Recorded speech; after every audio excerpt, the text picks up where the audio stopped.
Nabii Oliva, dada wa jibu, ana majibu ya maswali yako. Bwana Yesu asifiwe. Na kusalimu katika jina la Yesu lipitalo majina yote. Naitwa Dr. Olivia. Leo nataka kusema na wewe kwa habari ya nguvu ya imani. Unaamini? Je, uliwahi kukutana na watu ambao wanaamini kitu fulani? Maisha yanataka uamini. Mwingine atamwamini mganga wa kienyeji, mwingine ataiamini dini, mwingine ataamini mizimu na madhabahu za kwao na matambiko. Lazima uwe na kitu unachokiamini. Mtoto mdogo huwa anamwamini mzazi wake kwamba atampa chakula. Na sisi pia, wewe unayetazama kipindi hiki, lazima uamini ya kwamba Mungu yupo, anaona shida yako, ana majibu ya maswali yako.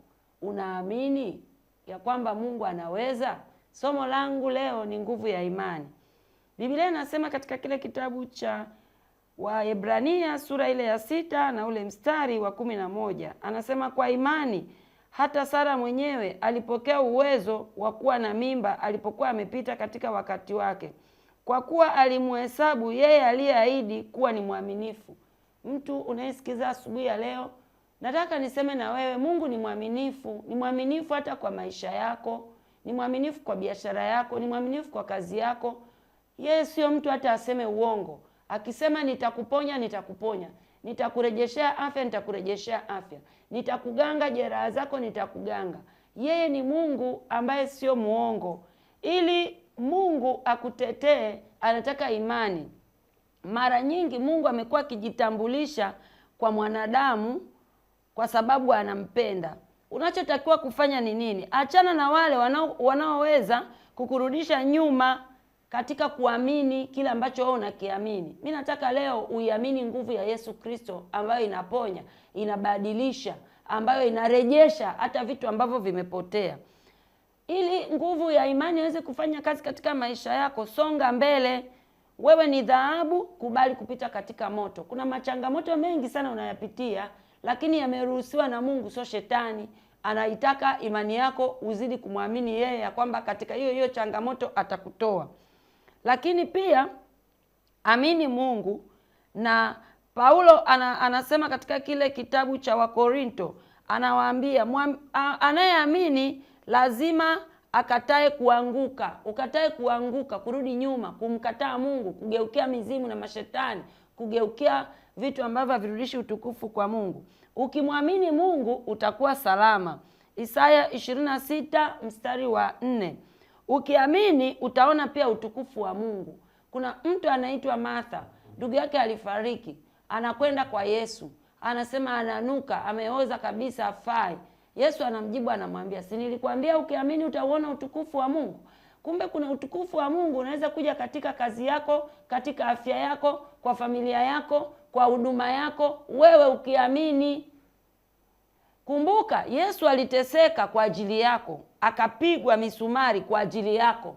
Yohana sura ya 3 mstari wa 18 anasema yeye amwaminie ahukumiwi. Kuna watu wanakuhukumu wewe, labda magonjwa ulio nayo ni kwa sababu ya uzembe, labda umaskini ulio nao ni kwa sababu ya hasira, chuki, magomvi, makosa ulioyafanya. Leo nataka umwamini Mungu ambaye hageuki. Wanadamu hugeuka, wanadamu huchoka, wanadamu ugairi kutupenda. Lakini asubuhi ya leo nakuletea habari njema ya Yesu Kristo. Umwamini yeye uishi. Wasamaria walimwamini. Biblia inasema katika Yohana sura 14 na ule mstari wa 39, ukiamini utakuwa na uzima pia wa milele. Kuna mtu unanitazama, afya yako haiko sawa. Kuna uzima wa milele, maana kuna maisha baada ya maisha haya. Lakini pia ukiamini hautotayarika na jambo lolote. Nazungumza na mtu ambaye una kesi mahakamani na unahisi utashindwa. Nazungumza na mtu ambaye umeshindwa hata kuwasomesha watoto wako. Nazungumza na mtu ambaye uongei na mtu kwa kipindi kirefu. Ukiamini leo Mungu atakupatanisha na adui yako. Lakini kama unaamini, nguvu ya mauti nataka nikwambie ilishaharibiwa pale msalabani.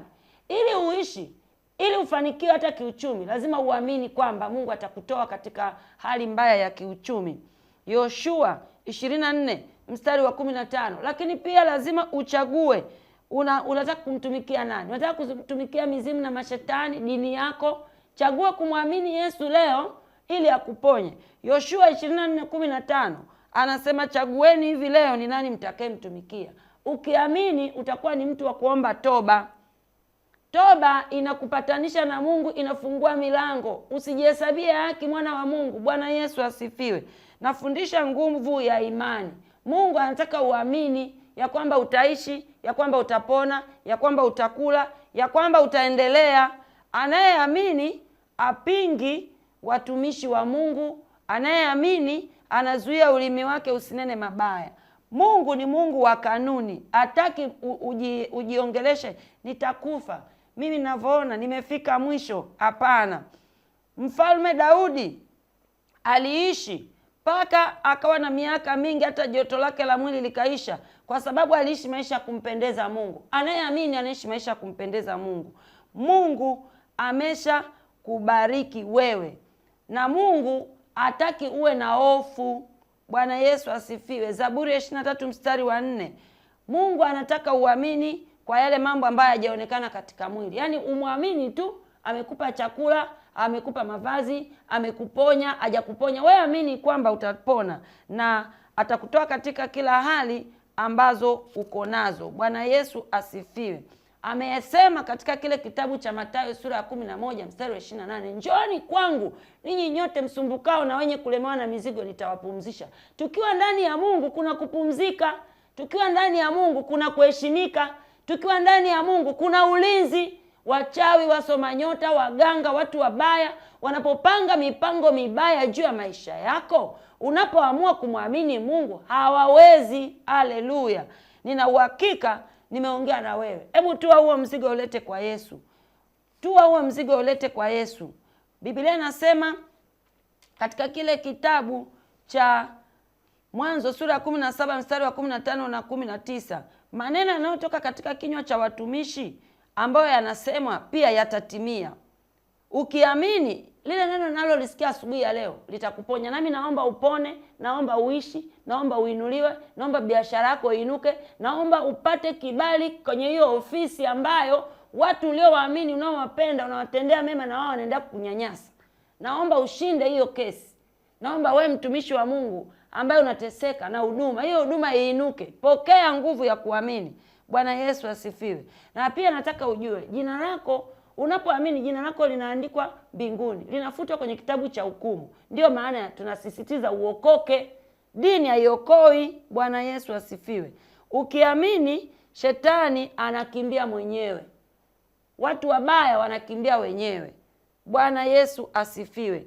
Kumbuka tunaye mshtaki wetu ni Ibilisi. Petro wa kwanza 5:8. Mungu anataka uamini na upatane na adui yako. Ukipatana na adui yako, Mungu ni mwaminifu. Bwana Yesu asifiwe. Lakini katika kinywa cha Mungu kuna nguvu kupitia hili neno unalolisikia asubuhi ya leo. Kubali maonyo ya Mungu. Kubali majaribu. Usikimbie, usikatae, usichukie, usimchukie Mungu. Haleluya. Inua imani yako, upone leo. Pokea nguvu ya uponyaji. Wewe ambaye una mgonjwa, unauguza, wewe ambaye una ujauzito, unakata tamaa, utazaa salama. Bwana Yesu asifiwe. Wewe ambaye unamdai mtu fedha zako nataki kukupa, atakupa kwa jina la Yesu. Ni nguvu ya kuamini. Haleluya. Nataka wewe uamini. Ukiamini utaomba na utaona. Usidharau hiyo sala yako fupi unaosali hapo kitandani. Mungu anaisikia. Marko 10 mstari wa 52.